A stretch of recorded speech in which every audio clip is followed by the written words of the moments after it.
Throughout your life, you may have heard the saying, there are three sides to every story: yours, mine, and the truth. Well, this case is no different. In 1969, when Senator Ted Kennedy's car hurled off a bridge in Chappaquiddick Island and his passenger, Mary Jo Kopechne, was found dead, the events of that night remain unclear over 50 years later. Discretion is advised. This is 10-Minute Murder.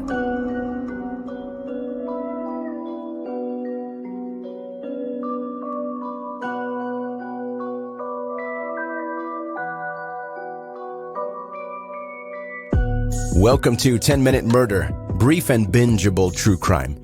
I'm Joe, the host, and thank you for joining today. It means a lot that you take the time out of your busy day to listen to me ramble on about murder.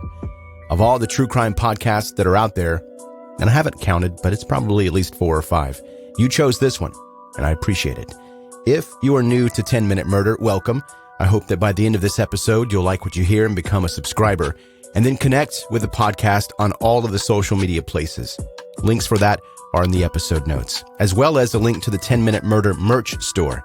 I'm not asking you to buy anything, but if you do, please send me a picture when you get it, and I'll share it on social media. Unless you don't want me to, in that case, give me a heads up about that as well. Okay, now before we officially start with today's episode, I need to let you know that despite most of the story involves a very famous politician, it is in no way political. You could fill 2 internets with what I don't know about politics. I mean, I have opinions like everyone else, but that's not what this is about. It is, however, about the death of a lady. The name of this podcast is 10-Minute Murder, but this isn't necessarily a murder. If you don't already know the basics of the story, that's going to make more sense in a minute. So let's get to it.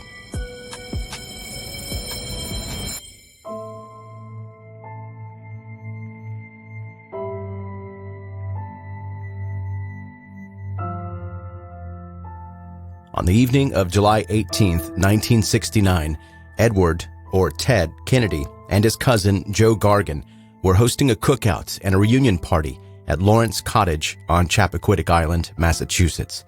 6 women, known as the Boiler Room Girls, were in attendance, their namesake coming from being housed together in a windowless room on Washington's L Street.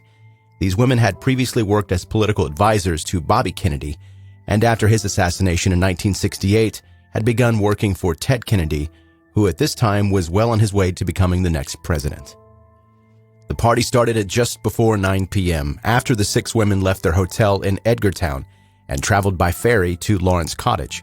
Included in these women was Mary Jo Kopechne, who was 28 years old at the time and had been instrumental in both Bobby Kennedy's past work and Ted Kennedy's recent success in the political field. A few hours later, at 11 p.m., Mary Jo spoke to Ted and asked him to take her back to the port so she could catch a ferry back to her hotel, claiming that she wasn't feeling very well. After saying goodbye to the rest of the attendees at the party, the pair left shortly thereafter, with Ted deciding to call it a night too and not return afterwards. With Ted driving his black Oldsmobile, the pair were traveling on the main road heading towards the ferry landing where they would go their separate ways. The official story is what follows. While driving, Ted somehow made a wrong turn, careening hard right and ending up on Dyke Road. With some probable whiplash from the sudden turn, the pair barely had enough time to breathe before the narrow wooden dike bridge appeared right in front of them out of the darkness. Ted Kennedy desperately tried to brake, but at over 35 miles per hour, he was going way too fast. The Oldsmobile plunged into the pond, landing in the water below, upside down. Ted was able to quickly get out of the sinking vehicle and safely back on the bridge.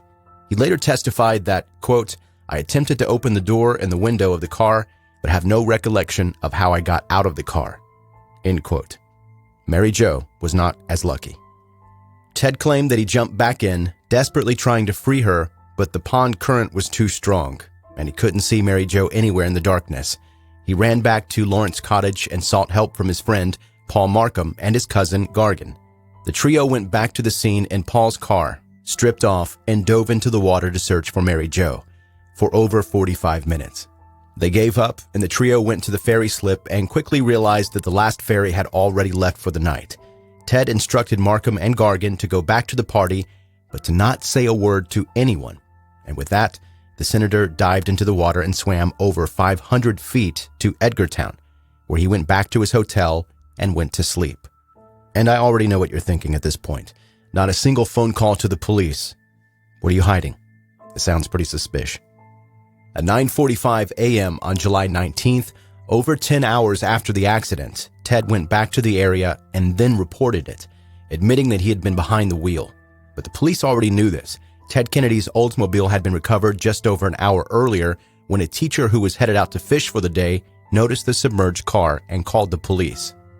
Edgartown Police Chief Dominic James Arena quickly arrived at the pond and faced the same issues Ted allegedly had the night before. The current was too strong to dive down and retrieve Mary Jo. Divers were called to the scene and alerted to the fact that there was a body trapped in there. John Farrar, captain of the Edgartown Fire and Rescue Unit, discovered Mary Jo's body in the back seat of the car. Mary Jo was found by the divers with her head pressed up against the floor in the front of the back seat.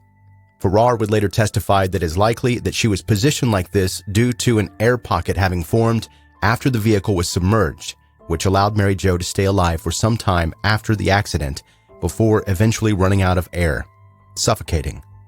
Suffocating, not drowning. Of course, an autopsy would reveal exactly how Mary Jo died, but an autopsy was not undertaken, and Farrar would never be sure, but he did tell the inquiry later that had he been notified right away, she most likely would have survived. Which asks the question, is this why Ted waited so long to report the accident? Mary Jo was removed from the vehicle and of course pronounced dead at the scene. James Arena noted the registration of the Oldsmobile and discovered it was registered to Ted Kennedy. Ted, after finally reporting the accident, gave a statement to the police and quickly left the area, knowing that the news was going to spread fast. Of course, he was right, and scandal involving the Kennedy family was bound to cause a media circus, and they arrived quickly into Edgartown. The press amassed, harassing both police and the townsfolk desperate to be the first to get the scoop. In order to stabilize the situation, James Arena released Ted's initial statement to the press, something that he had been instructed not to do until the Kennedys' lawyer could look it over. Nevertheless, the news spread like wildfire, and Ted went into hiding, hoping the scandal would ride itself out without too much damage. Mary Jo Kopechne's funeral was held just 4 days after her death on July 22nd. Ted, who had not been seen since the accident, was in attendance and oddly was wearing a neck brace. Knowing the world's eyes were on him, perhaps he tried to get some sympathy if people believed he had been seriously injured in the accident. But the brace only served to distract the public, and he never wore it again. On July 25th, Ted Kennedy pled guilty to leaving the scene of an accident after knowingly causing an injury. This was after his lawyers had negotiated for him to plead to the least serious charge that he was facing. Because he pled guilty to even the most minor charge, it meant that Ted would not have to testify in court to the events of July 18th. During the inquest, doubts as to the official timeline were raised when Sheriff Deputy Christopher Look took to the stand. He testified that after his shift ended at 12:30 a.m., he was driving down Chappaquiddick Road when he saw what he later believed to be Ted Kennedy's car parked on the side of the road. Deputy Look went over to the car, initially thinking that it had broken down, and saw a man and woman inside in the front seat for just a split second before the car sped away down Dyke Road. It's speculated that Ted, a married man, believed he had just been seen in a compromising position with a woman who was not his wife. Conveniently, though, because he had already pled guilty, he did not have to answer this, as well as so many other inconsistencies in his timeline. But Ted Kennedy was punished. He had his driver's license suspended for 1 year and received a 2-month suspended sentence. Later that evening, Ted addressed the nation in a televised statement where he described his actions on the evening of July 18th as indefensible, especially in his delayed reporting of the incident, but as a married man, denied that he and Mary Jo had ever been anything but colleagues. Widespread conspiracies had already by this time flooded the country. Ted Kennedy managed to avoid a lot of backlash, and while his presidential dreams had been dashed, he continued to work in politics as Senator of Massachusetts. When Ted died in 2009, he was the second most senior member of the Senate and the third longest serving senator of all time. And of course, when he died, the truth of what happened on July 18th, 1969 died with him. So that was the official line, more or less. But what does the public think of the incident after all of these years? Of course, conspiracies surround the family at every turn, but the most accepted alternate explanation for the incident is both Ted and Mary were drunk and had snuck away to sleep together. always planning to return to the party later. After Deputy Look had seen them both, Ted was scared, knowing his reputation was on the line. He sped off and lost control of the car. He panicked and tried to rescue Mary Jo, but after a couple of fruitless attempts, he thought it was better to stage a cover-up rather than admit both the infidelity and drunk driving if he reported the incident right away. He left, not returning to the party as planned, knowing the other 5 boiler girls would question Mary Jo's absence.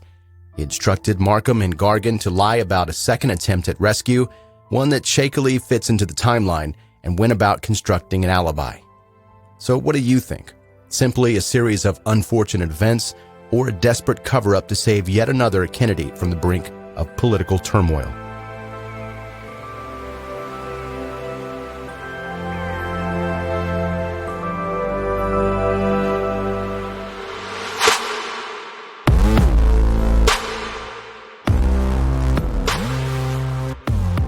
That's today's 10-Minute Murder, brief and bingeable true crime. Thanks for listening today. And this is a story that you just heard that's been stuck in my head for probably my entire life. Growing up, we were an Unsolved Mysteries family. We always watched Unsolved Mysteries, and I think this was on there. I don't remember that far back, but I know for sure that I've seen a documentary about this story when I was way too young to be watching documentaries about this story. But it's super interesting, and again, like I mentioned at the beginning, not per se a murder, but still a story about death. And the conspiracies that surround it make it even more interesting. If you are new to 10-Minute Murder, I hope you enjoyed the episode today and become a subscriber of the podcast. When you do subscribe, you won't miss any future episodes. They'll automatically come to you. And also connect with 10-Minute Murder on social media. In the episode notes, you're going to find a list of links.